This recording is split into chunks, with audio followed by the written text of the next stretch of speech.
ఇవాళ ఉదయం 11 గంటలకు తెలంగాణ సచివాలయంలో తెలంగాణ సీఎం రేవంత్ రెడ్డి తెలంగాణ తల్లి విగ్రహ ప్రతిష్టాపన కార్యక్రమంలో భూమి పూజ అయితే నిర్వహించారు. అయితే ఈ కార్యక్రమానికి మంత్రి కోమటిరెడ్డి వెంకటరెడ్డి కావచ్చు, అలాగే మాజీ రాజ్యసభ సభ్యులు, కాంగ్రెస్ కీలక నేత కేకే కావచ్చు, అలాగే Hyderabad mayor, GHMC mayor Gadwal Vijayalakshmi, అలాగే సిఎస్ శాంతికుమారి, పలువురు ఉన్నతాధికారులు కూడా ఈ కార్యక్రమానికి అయితే హాజరయ్యారు.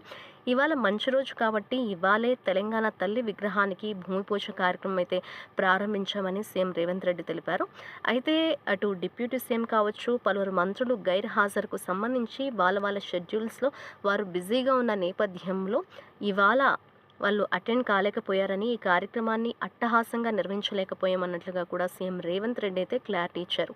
అండ్ గత ప్రభుత్వం 10 ఏళ్ళు చూస్తే తెలంగాణ తల్లి విగ్రహాన్ని ఏర్పాటు చేయడానికి వాళ్ళకు స్థలం కావచ్చు, అంత గొప్ప ఆలోచన వాళ్ళకు రాలేదన్నట్లుగా కూడా ఒక సెటర్ వేశారు తెలంగాణ సీఎం రేవంత్ రెడ్డి. అండ్ తెలంగాణ ప్రజల ఆకాంక్ష ఏంటంటే తెలంగాణ తల్లి విగ్రహాన్ని అటు రోడ్ల మీద కాదు, మన ఎంతో ముఖ్యమైన ప్రాంతం తెలంగాణ సచివాలయంలో తెలంగాణ తల్లి విగ్రహాన్ని చూడాలన్న ఆకాంక్షని ఇవాళ మనం ఆ ఆకాంక్షకి ఇవాళ ఒక భూమి పూజనైతే నిర్వహించమన్నట్లుగా కూడా ఆయన అన్నారు.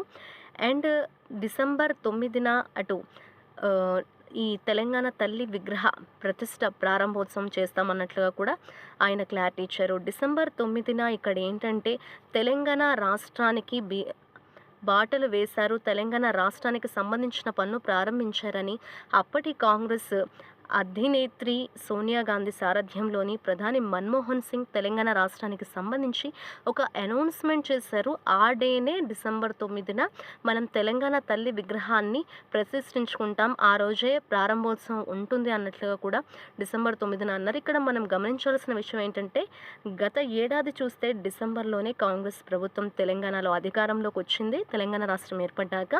And at the same time Shrimati Sonia Gandhi గారి పుట్టినరోజు కూడా డిసెంబర్ 9 కావటం ఇక్కడ విశేషం. అండ్ తెలంగాణ తల్లి రూపురేఖలకు సంబంధించి మన కన్న తల్లిని చూస్తే మనకి ఏ విధంగా స్ఫూర్తిదాయకం కావచ్చు, ఆత్మస్థైర్యం, ఒక అభిమానం, ఒక పోరాట పటిమ వస్తుందో అదేవిధంగా తెలంగాణ తల్లిని చూస్తే తెలంగాణ బిడ్డలందరికీ కూడా ఒక ఆత్మస్థైర్యం కావచ్చు, ఒక స్ఫూర్తి కలగాలి, ఆ విధంగా తెలంగాణ తల్లి రూపురేఖలు ఉంటాయన్నట్లుగా కూడా ఒక క్లారిటీ ఇచ్చారు. మరి తెలంగాణ తల్లి రూపురేఖలకు సంబంధించి ఎలా ఉంటుందో ఇప్పటిదాకా అయితే బయటికి రాలేదు. మరి రానున్న రోజుల్లో ఈ విగ్రహ ఏర్పాటుకు సంబంధించి ఎటువంటి అభిప్రాయాలు కావచ్చు, ఎటువంటి